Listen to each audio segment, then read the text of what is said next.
কোনোভাবেই যখন মা পেরে উঠছিল না, ঢাকা শহরের মতো একটা এত বিশাল একটা শহর, তার উপরে 3টা সন্তান নিয়ে স্বামী ছাড়া কীভাবে চলবে। তো একজন নারী হিসেবে সে আর পারছিল না ঘর ভাড়া খাওয়ান খরচ, তো এত কিছু নিয়ে পেরে উঠতে পারছিল না। তো মা ভাবলো যে এখন আর পারছে না, আর সন্তানও বড় হচ্ছে। তো আমি তখন ভালোই বড় ছিলাম, শুধু ছোট ছিল ছোট ভাই আর ছোট বোনটা, মানে ওরা দুজনেই ক্লাস 3-4 না ক্লাস 2-তে পড়তো, 2-এর উপযুক্ত ছিল। তো তখন চিন্তা করলো বিদেশ চলে যাই, সন্তানদেরকে ভালো একটা সমাজ দিতে হবে, ওদের যদি ইচ্ছা নিজে সব পূরণ করে। মা ভালো বিদেশ চলে গেলে। তো আব্বু চলে তাহলে কি আমার হায়াত বাড়বো? কিন্তু আমি শুনছি খাবারে বরকত হয়। ফ্যামিলিতে ছিল নানা নানি, দেখেন এতগুলো গরুর মাংস, গরু না আর কি মুরগির মাংস দিয়া নুডলস রান্না করতেছে। তো এতগুলা কি দেখতে কারো লোক সামলায়?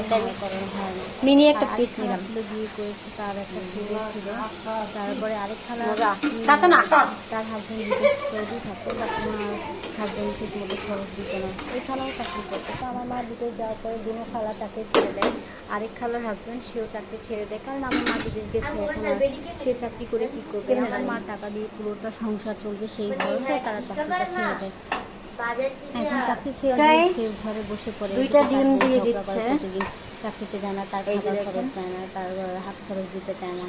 এখন তাদের মধ্যে ঝগড়া চলে, তো এর মধ্যে তাদের আবার একটা ছেলে হয়, তো ছেলের খরচটাও দিতে পারে না। এখন খালাতো ভাই তার যে দুধ খাওয়াবে সেই দুধের টাকাটাও নেই, তার প্রথম দুধের টাকাটাও আমার মা দেয়, মানে মোটামুটি পুরোটা সংসারে আমার মার টাকায় চলে। তো আমার ছোটো খালা পড়ালেখা বাদ, এখন ছোটো খালার জন্য আমার খুব দরদ হয়, মায়া হয়।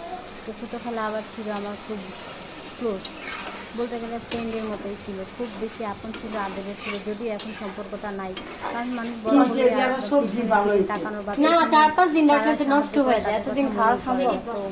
যাই হোক, ছোট খালার পড়ালেখার শখ ছিল, তো আমি করি তাকে পড়ানোর জন্য। তো আমার সাথে কথা হওয়ার পর তাকে ভর্তি করা দেয়, আর তার ভর্তি করানোর পরে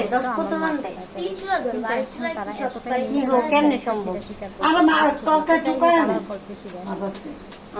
তো এভাবেই আমার মেয়ের টাকা সংসার চলে, সবাই চলে। আমার আঙ্কেলের হাত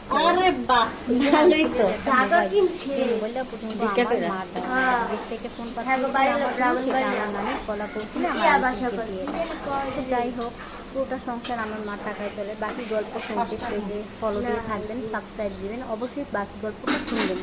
আপনাদের